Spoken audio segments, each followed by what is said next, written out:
सब लोग से राधे राधे। आप लोग कैसे हैं? आशा करते हैं आप लोग स्वस्थ होंगे, मस्त होंगे, अपने अच्छे कामों में व्यस्त होंगे। तो सब लोग कैसे हैं? सब लोग से मैं हाथ जोड़ के राधे राधे।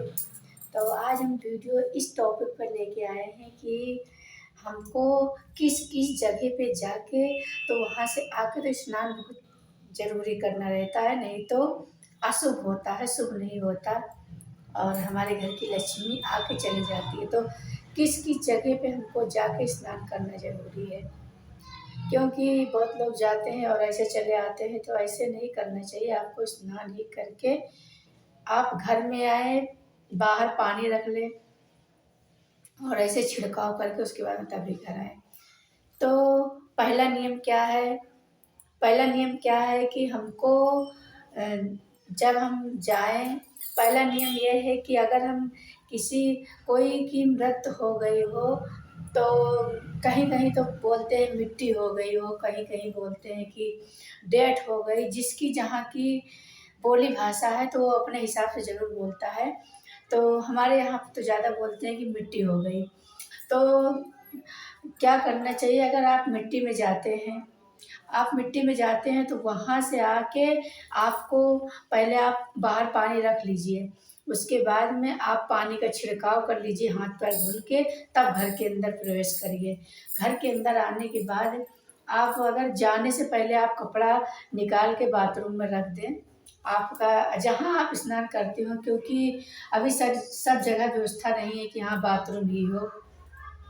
तो जिसकी जैसे व्यवस्था हो, तो आप अगर बाहर जाते हैं, आप मिट्टी से आएँ तो हाथ पैर धोकर पानी का छिड़काव करके उसके बाद में घर में आपको स्नान बहुत ज़रूरी करना है। बगैर स्नान करने आपको नहीं रहना, क्योंकि मिट्टी से अगर आप लोग आते हैं तो बहुत अशुभ होता है। तो आपको स्नान बहुत ज़रूरी करना है। उसके बाद में दूसरा नियम क्या है कि अगर आप अस्पताल गए हैं, किसी मतलब कोई की क्या बीमारी है अस्पताल में, सब समझो मतलब बीमारी के लोग होते हैं, ऐसे तो कोई एडमिट नहीं होता अस्पताल में। तो किसी की क्या बीमारी, किसी की क्या बीमारी, किसी की क्या बीमारी है, तो आपको क्या करना चाहिए कि आप वहाँ से आए तो ज़रूर स्नान करें। स्नान बहुत ही ज़रूरी है करना। जब आप तो अगर आपको अगर अस्पताल जाते हैं और वहाँ से आए हैं, आप घर के हो या बाहर के हो, कोई भी मरीज को आप देखने गए तो वहाँ हर तरीके के, हर बीमारी के मरीज सब एडमिट रहते हैं। तो आप वहाँ से आए तो ज़रूर आप स्नान करें। स्नान बहुत ज़रूरी करना है। तीसरा नियम क्या है? तीसरा नियम क्या है कि आपको अगर आप लेटरिन जा रहे हैं तो लेटरिन जाने के बाद अगर आप सुबह तो आपको स्नान करना ही रहता है, तो लेटरिन अगर आप जाएँ तो ज़रूर स्नान करें। बगैर स्नान करके आप किचन में ना जाइए, स्नान ज़रूर करिए, क्योंकि जिसकी जैसी मतलब जो जैसा खाए अन्न उसका रहे, उसका उसी तरह उसका रहे मन। तो जैसा अन्न खाएँगे उसी तरह उसका मन रहेगा। तो आप लोग ये 3 नियम हो गया और चौथा नियम आपको बता दिए हैं, 3 नियम बताए हैं। चौथा नियम क्या है कि अगर आप जैसे पुरुष लोग, महिलाएं तो स्त्री लोग तो जाती नहीं हैं मिट्टी देने। तो अगर पुरुष लोग मिट्टी देने जाते हैं तो आप लोग को वहाँ से आके स्नान जरूर करना है। तो चौथा नियम क्या है कि अगर आप लोग पुरुष भाई से बोल रहे हैं कि अगर आप लोग मिट्टी देने जाएं तो घर में आए तो स्नान जरूर करें। स्नान बहुत जरूरी करना है। बगैर स्नान के घर समझो पवित्र नहीं रहता, अपवित्र हो जाता है, शुभ नहीं रहता। अगर आप मिट्टी से आते हैं और स्नान कर लेते हैं तो समझो कि शुभ होता है, अशुभ नहीं होता, शुभ होता है। और नहीं तो ऐसे शुभ होता है।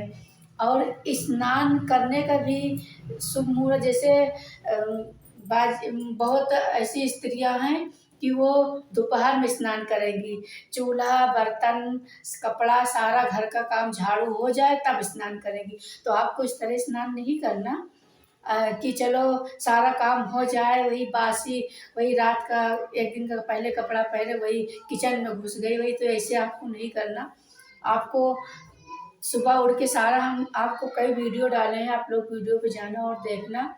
तो पहले आपको उठते ही भगवान से यही प्रार्थना करना है, हे भगवान कराग्रे वस्ते लक्ष्मी, कर मध्य सरस्वती, कर मूले तू गोविंदा, प्रभाते कर दर्शनम। हमको भगवान लक्ष्मी जी का दर्शन करना है, सरस्वती माता का दर्शन करना है, फिर हमको दर्शन करना है भगवान श्रीमन नारायण का दर्शन करके उसके बाद हमको धरती माता को प्रणाम करके तब पैर रखना है।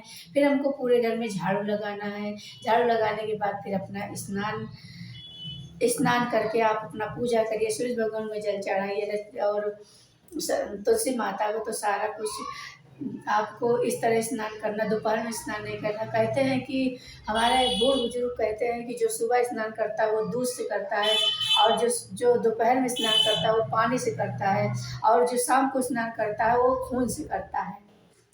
तो इस तरह आपको ये भी 3 नियम का पालन करना है कि किस किस समय आपको स्नान करना चाहिए।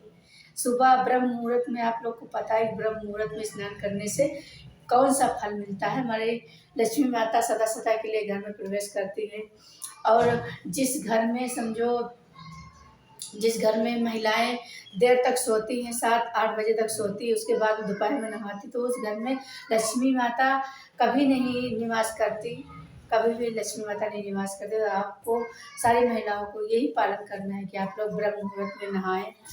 अरे आप सुबह से 7 बजे तक नहा सकती है, लेकिन आपको दोपहर में नहीं नहाना, दोपहर में बिल्कुल ना नहाएं। इस तरह से आपके नियमों को पालन करना है, क्योंकि स्त्रियां ही घर की लक्ष्मी हैं, और स्त्री से ही घर बनता है।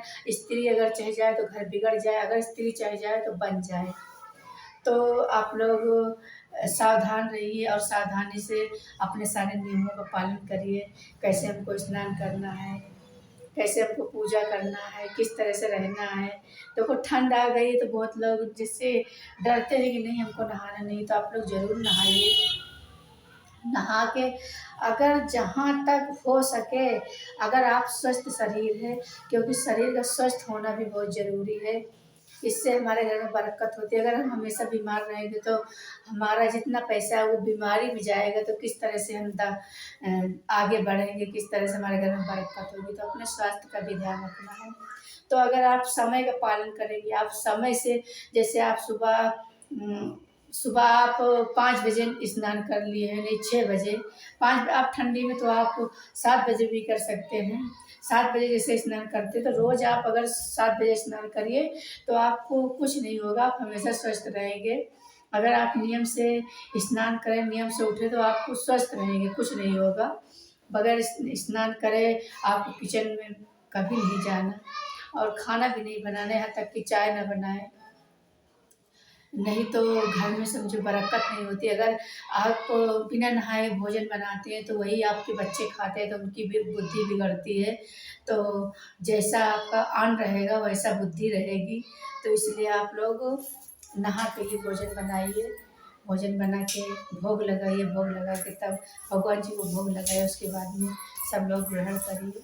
और रह गई लहसुन प्याज की बात, तो लहसुन प्याज कोई अगर जिसके यहाँ जैसे हो तो खा सकता है, लहसुन प्याज कोई है नहीं, लेकिन कोई पूजा पाठ हो, कोई मान लो बृहस्पतिवार है, शुक्रवार, तो इस दिन हमको लहसुन प्याज नहीं खाना चाहिए। अगर जिसके घर में खाते हैं तो कोई आपत्ति नहीं है, आप लोग खा सकते हैं।